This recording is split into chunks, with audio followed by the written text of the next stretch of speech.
breakup. The lake is totally frozen over during the winter. Not frozen over, but it is impassable for shipping. Are you aware of that? That they have the big spring breakup? Well, I have seen ice flows in Lake Michigan in April. Ice flows that were like 9 stories high and about 17 miles across. Well, that means you've got a pretty brisk April when the wind is blowing off an ice flow that extends all the way up to Sault Ste. Marie and blows it right down your ear, right into the windows in the bedroom. You've got a pretty cold April, I'll tell you. And of course, likewise, in the middle of January and February, it's fantastic. Well, I'll tell you one night. I remember this night because it was so vivid. You know, the really big nights make it with a kid. And I was, well, I can tell you exactly. I was in 6th grade. I was in 6th grade, exactly. How old was a kid in 6th grade? Because I can tell you who it was. It was Miss Smith. He's what, 10? 10, okay. Well, all right, I'm 10 years old, see, and I'm in 6th grade. And I come home from school. My kid brother comes home from school, and we went to different schools then. And he went down to the school that's about 4 blocks away, and I went to the one that was about 1.5 miles away, you see. This is in Indiana. And so it is now about 6 o'clock. The temperature is roughly 30 or so, which is a very warm day in the middle of winter in Chicago, in that area. And everybody's out, you know, and throwing little snowballs around. Because they always have snow. That's another thing. Snow lands on the ground in the Midwest, I'd say roughly about October. Let's say they get their first snowfall. The original snowflakes are still there in June. The original ones. They just move them around, that's right. They move them off to one side a little bit, but they're still there. I've seen streets, main streets, covered with snow and successive short freezes and thaws and snow and thaw and snow, to where the street is 2 or 3 feet higher than it is normally. And it is a paved street, paved with ice. They can't get it off. Literally cannot remove it, and so people just drive on the ice. The street then is coated with a coating of ashes and stuff, and you think that's the street. Well, finally, when springtime comes, the whole street sinks 2.5 feet. It just goes right down. You find shoes, you find old footballs, you find a couple of lost natives, and yeah, they'll find a native that's been lost ever since September. They'll find him in a drift. You know, that's the end of it. You know, when it thaws. Well, speaking of lost, this is WOR, AM with FM, New York here. But I don't know, I suppose I'm boring the daylights out of you, because nothing is worse than rotten weather stories. But I'm going to tell you what happened on this night. And I'm not exaggerating. I'm going to tell you exactly what happened. It was about 30 degrees, and it gets immediately dark out there. At this time of the year, there is hardly any twilight. It's either light or it's immediately dark. And most of the days in the Midwest, in the middle of winter, and because of the way it is, because of a lot of other things, the weather conditions out there, it's extremely dark. It is very gray a good part of the time. I can remember in schools when it's so dark that they have to have all the lights on, and it's just like night almost in the middle of the afternoon in a good, really cold winter day. It's gray. Stygian gray. It's almost black. Well, you get home, it's about 30, maybe 25, something like that, just a little bit below freezing. And it's about 4 o'clock, about the time the kids come home, and it's already pretty dark and the lights are on. So I go to the store. My mother says, go to the store. Well, I start out to go to the store, which was about 1.5 blocks away. Now remember, there was already snow, which had been on the ground off and on for maybe 1.5 months, just snow and rubble and ice and stuff. And so I'm running along and I'm sliding and it's the snow and everything. And about halfway to Mattingly's store, I feel this. It just starts out like that. There's a big puff of absolutely blood-chilling, ice-cold wind. It's like opening up an enormous deep freeze with a fan attached. It just one puff. Well, I took off from Mattingly's store knowing exactly what is about to occur. It has come from the direction of the lake, which was about 1.5 miles away. I get in Mattingly's store, and I'm buying whatever the stuff is that says on the note, and they're loading it up, the hamburger and the salami, and I'm getting the sauerkraut and the red cabbage and stuff, and the oleo and everything, and I'm buying all the big stuff we're going to have. And I'm loading it up, and I got my bag, and I walk out of Mattingly's store, and it is now about 10 or 15 degrees colder than when I started out, and it is roughly about 50% darker. It gets dark almost instantly when the big cold comes down from the north woods. You see, the north woods we can practically see from the front porch. Most people who live in New York have never seen the northern lights. Well, the northern lights are a very common sight in backyards in the Midwest. And already it's starting to come. Along with the wind, these tiny pellets of this hard Arctic snow. Now, the snow that I'm referring to is a different kind of snow than the kind of snow we get, these big, soft flakes that come flying down. These are like tiny ice BBs. They're little BBs. They're like sand. It's very fine and very hard and gritty. And it blows your face and burns your face and scours you like you're being scoured by some kind of fantastic frozen sandpaper. Well, I'm trudging home now against the wind.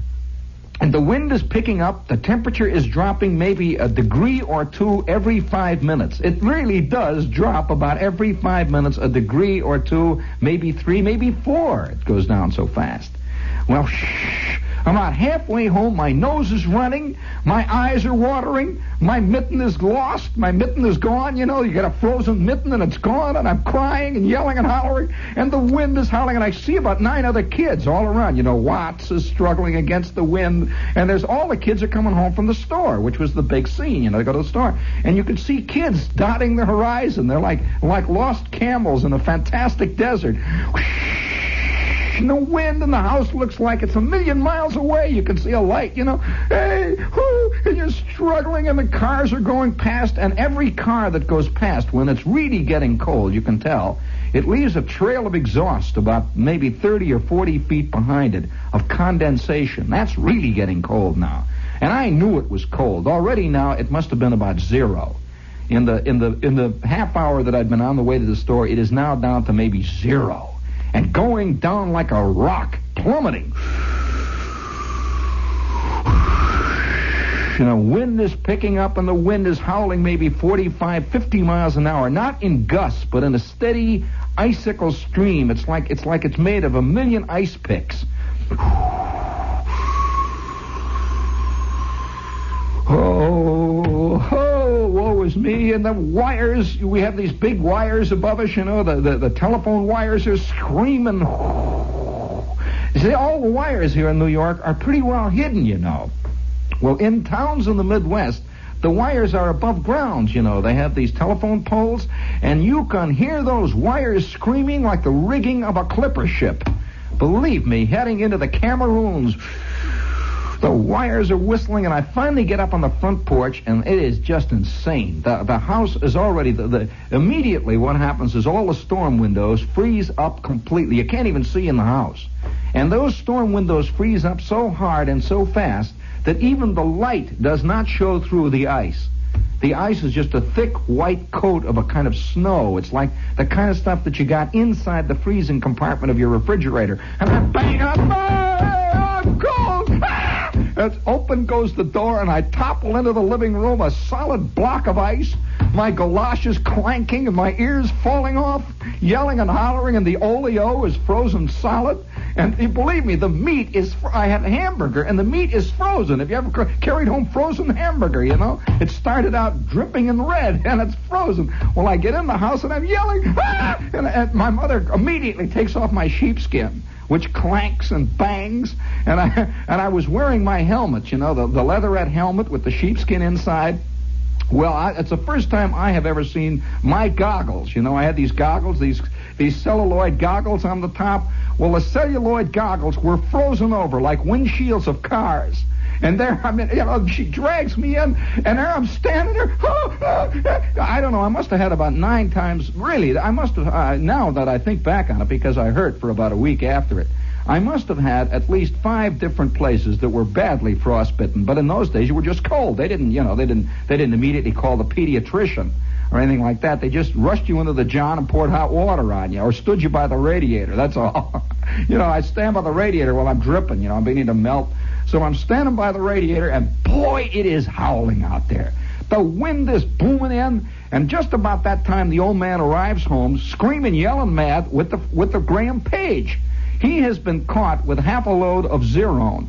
And it caught him in mid-flight, and the Graham Page arrives like a gigantic 8-wheel locomotive. There was more steam coming out of that clunker, believe me, that you got out of a roundhouse on a big Saturday night. Shoo! And the water is screaming, and the old man is hollering, quick, get the hot water! Oh, for God's sakes, hurry up! They're going to crack the block! And he's yelling, and in and out of the house he's running, and you could hear the Graham is out there. He's keeping the motor running, but it's in mortal agony.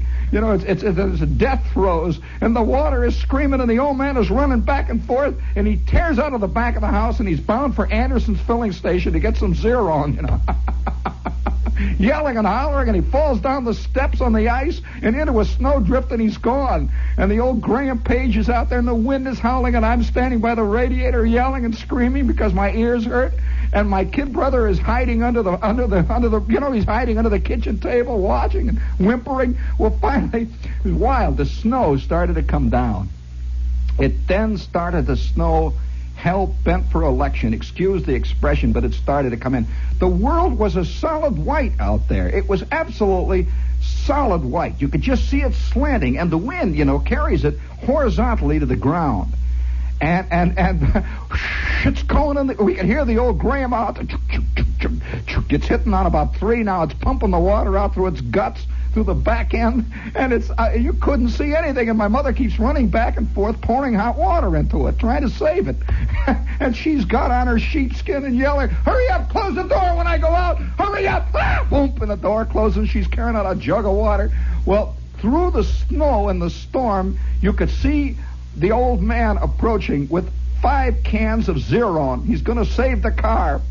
That's the first thing that these nuts out there think of, So he comes plodding in through the driveway and up there, and he's pouring the Zerone. Well, the car was already pretty sick, He's pouring the Zerone. Every time he'd pour in the Zerone, it would spit it out. He's pouring it. He's, "Hey, for crying out loud, give me a blanket, quick, a blanket." He's putting blankets on. I don't know why they put blankets on cars, but that was a big thing, to put a blanket. So the old man is running and ripping the blankets off the bed. We're here. We are the people, the devil with the people. He's going to save the Graham. So he's running out, putting blankets and comforters and everything on the hood. Well, in the meantime, the snow is starting to come down. It is really coming down. Well, my father realized immediately what was about to happen. He puts the car in gear. He didn't care whether she was knocking, roaring, steaming, and drives it right straight into the garage. He just drives it in there. The steam is hissing out, and he turns it off, piles up the blankets on it, runs for the house, and the wind is really coming down. And before he goes, he slams the door as hard as he could on the garage, gets up into the house, and we sit in the kitchen. All of us are sitting. The old man is purple with rage. If there's anything that makes a Midwesterner mad, it's when his car freezes up. You see, because they all, like everybody else, push their luck. Ever since Thanksgiving, he figured he would go in and, all right, see. And all he had was a few drops left from last year.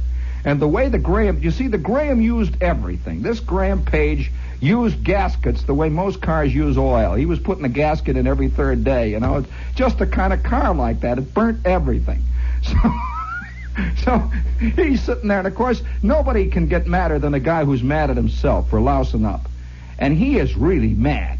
He's sitting at the kitchen table madder than the devil, and every once in a while he gets up and he takes a penny, and this is a Midwestern trick.